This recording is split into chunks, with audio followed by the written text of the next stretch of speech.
Hello and welcome to Math Lessons with Linda.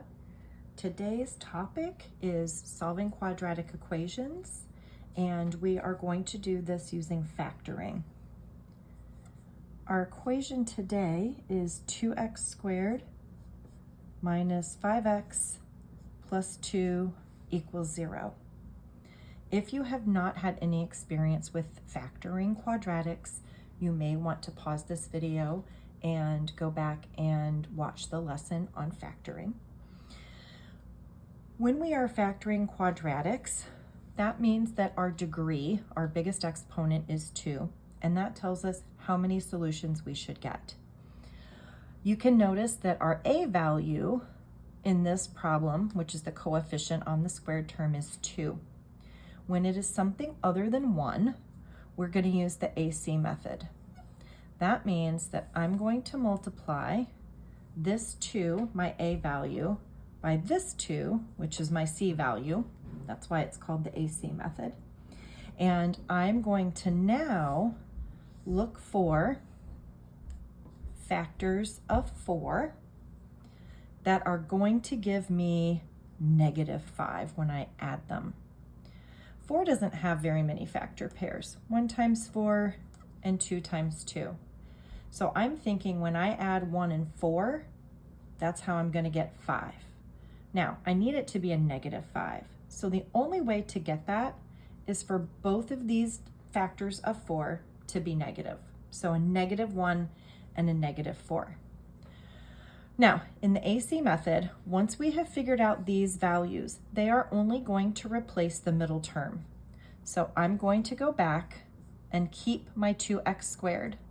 But now I'm going to have a -1x, a -4x, and I go back and I keep my 2.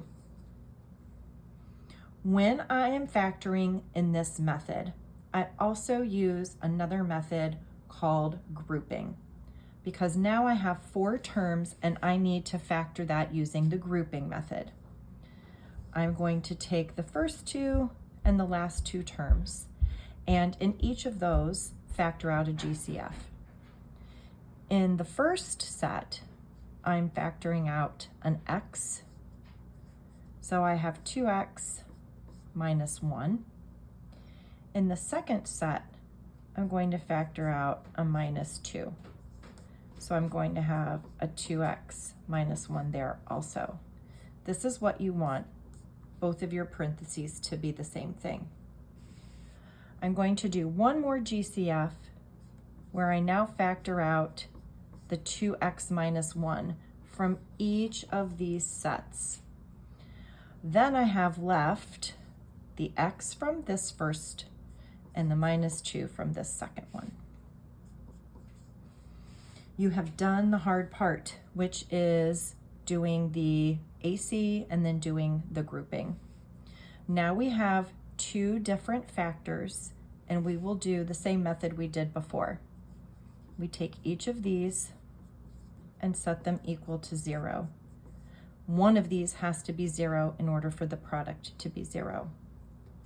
So I'm going to solve these. I'm going to add 1.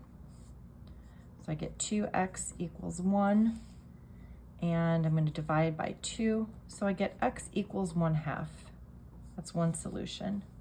And over here, I'm going to add 2. So I get x equals 2, and that's my second solution. Remember, we should get 2 solutions because it's a quadratic, which has a squared. And if you would like, you can go back and substitute those in to check them. And that is how you solve a quadratic using factoring.